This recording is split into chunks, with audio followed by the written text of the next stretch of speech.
I'm going to split this into 3 videos because they got too long. The first video will be about public lands and what that means. What does ownership of public lands mean? What does it not mean? How does it apply to each of us when we go out onto public lands? The second video will be the first few rules, because they were all so long I couldn't get them all into one video. So the second video will be some of the rules of dispersed camping, the 10 commandments, and the third video will also be the final video on the 10 commandments of dispersed camping.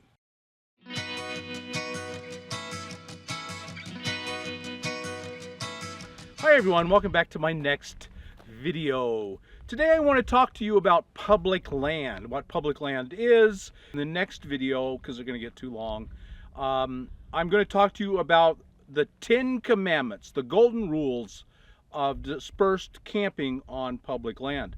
With the caravan starting, I'm hoping we can enter into an agreement, enter into a contract of how we will behave and our understanding of the land. And I understand if you don't, if you disagree with me about some of these things, that's normal. That's just the way humans work, isn't it? Sometimes we disagree.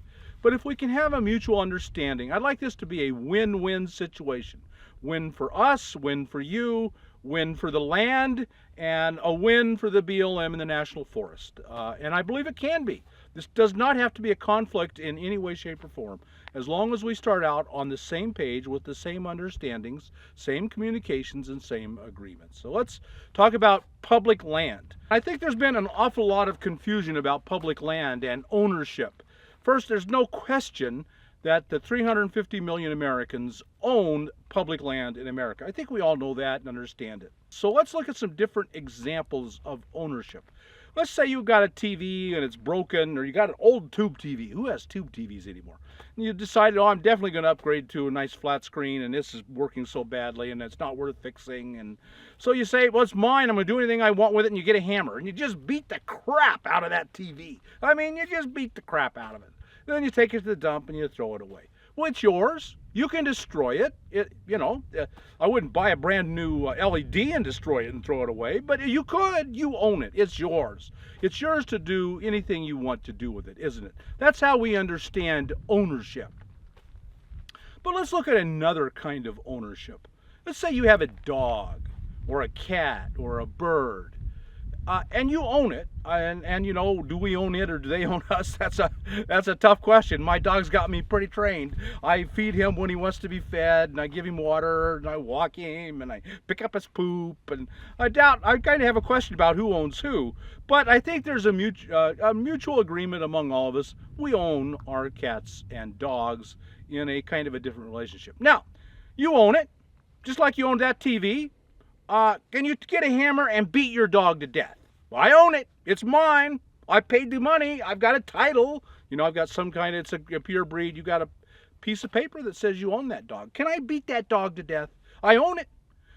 No, I think we'll have a 100% mutual understanding among us that morally and ethically, you cannot beat that dog to death, even if it is yours.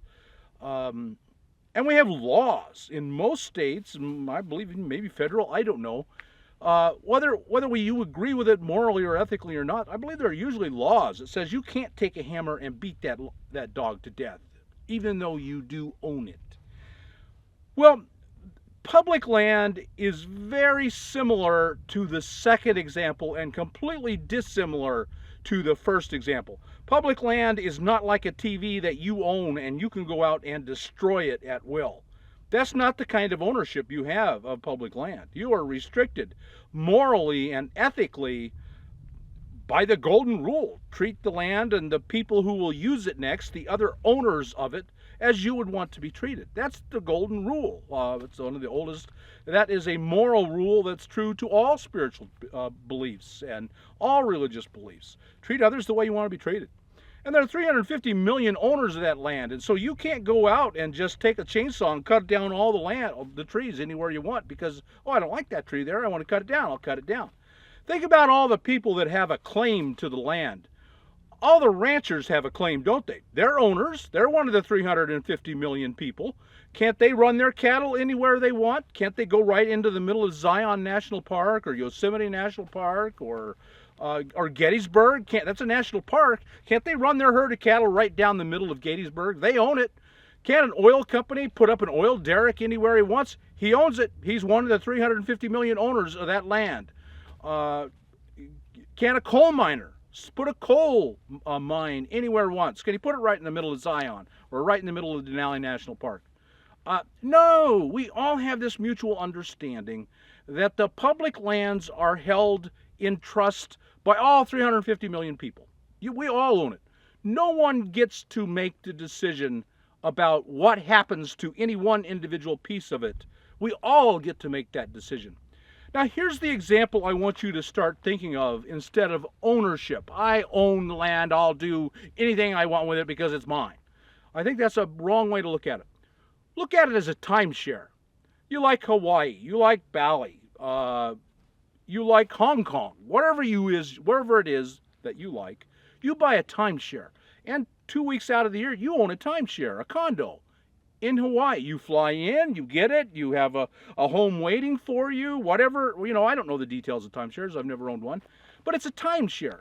And all of you together own it and have a time on it. But you don't get to do anything you want with it. When you go into a timeshare, you don't just say, I don't like this wallpaper, I'm going to put up new wallpaper. You don't get to do that, do you? You don't get to control it. You're an owner. You own a timeshare. But you don't get to make those decisions.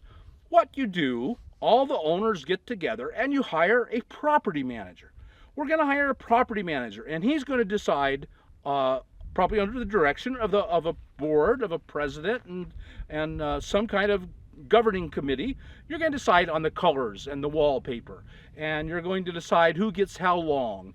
And if the roof starts to leak, you're going to get together and the property manager, you're going to instruct the property manager, we got a roofy leak, hire a new roofer and put on a new roof. We got a toilet that leaks, hire a plumber, fix that leak.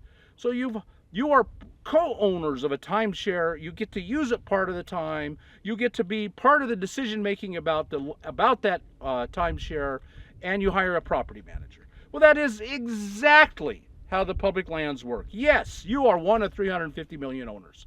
No, you don't get to make the decision about any one piece of land. We do that together through our elected representatives in Washington, D.C., or if it's state land, we do that with our local state representatives and senators and whatever your state does.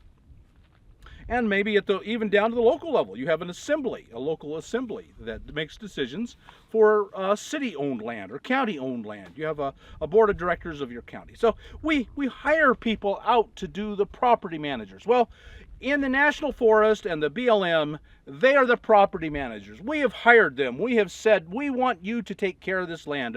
We will tell you to build this building and tear this building down. And we will tell you it will cost this much money, and you collect the fees. Do you follow that? Just like a timeshare has fees, you have to maintain that land. When the roof leaks, somebody's putting in the new month, paying the money for the new roof, for the new toilet, on and on. Well, it's the exact same thing. You want to build a new campground? Who's paying for it? The 350 million owners are going to pay for that new campground, aren't we? And how are we going to pay for it? We're going to charge fees for that new campground. And who's going to collect those fees? The property manager that we hire, which is the National Forest and the BLM.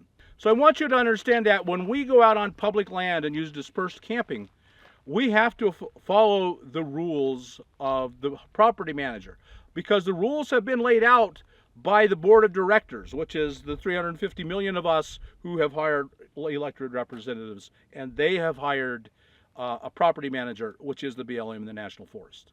And that's the way it works. So when I say and on a video that we're going to be on BLM land and we have to follow the rules of the BLM, that's exactly what it means. When you go to your timeshare, you don't get to just throw that microwave away and take a hammer and beat to death the microwave. You don't get to do that. You're not allowed to do that. So when we're on BLM land, we're going to follow BLM rules, and that's what we're going to do. One of the things that we have to do is we have to have enforcement. So if you go into your timeshare and you do damage it, you do decide, I own this microwave, I'm gonna beat it to death with my hammer. I don't know why you'd want to do that, but I'll tell you this, I was a campground host for 4 years. And in that 4 years, I literally saw people come in and try to beat to death the things in my campground. I mean, I don't understand people sometimes. They'd come in and they would carve up the picnic tables. They would scrape into it. They would cut the chains. We had them chained to the ground because we knew people, the owners would try to steal them. And then we'd have to buy new ones. And so I just saw the terrible, stupid things people would do. People would come in and cut down the trees. Well, imagine everybody that came into a campground cut down a tree. Just every camper, every group in a campsite cut down a tree. Well, there wouldn't be a tree left anywhere near that campground, would there?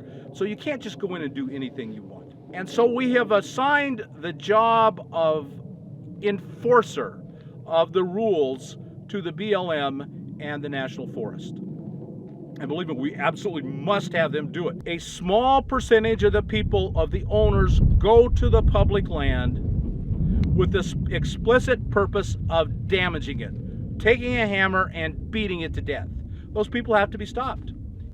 And so I think of the BLM and the National Forest as a thin green or brown line against the destroyers of the public land. You see, just like our dog is a living thing and it deserves respect, the land is a living thing. Even here in the desert, this is a living thing. And ecology, basic ecology, tells us every living thing on the planet Earth is connected to every other living thing. And if we go in and we destroy one chunk of living land, all the living land is affected, and it spreads and impacts. And so I think of the BLM and the National Forest Rangers as the defenders of public land, defenders of the earth from those people who are either malicious or stupid and go out and will destroy the land. In the 4 years as I was a campground host, I saw it over and over again. 90% wonderful, 10% were there to destroy. They had to be stopped. It was my job to stop them. I had no authority, so I just called and I did. I called the rangers, said, I got a guy here who's just tearing up my toilet. He's over here trying to steal this picnic table. I mean, it was just on and on. It was almost nonstop that I had to call on the rangers and have them defend the property against the owners. Okay, well, I'm going to stop. I think I've made myself clear. That's what I believe about the land. That's what we believe as an organization. When we caravan together, that's how we're going to view the land. As a living organism that we are morally and ethically bound to care for and protect. Just like we have a dog and we're morally bound to treat it well and to treat it kindly and to make sure it's healthy, we are morally bound to this chunk of a seemingly dead desert to treat it well and keep it healthy. And each of us, if we will do that and treat each other with kindness and compassion to the golden rule, we'll have a great time. I hope you got something out of this video. Be sure and watch the next video, the 10 Commandments of Dispersed Camping, the golden rules of living happily and well together in caravans and on dispersed camping. And if you do get anything out of this video, like us on YouTube, subscribe to the channel, hit the bell button so you get notifications, hit the thumbs up button, and we'll talk to you later.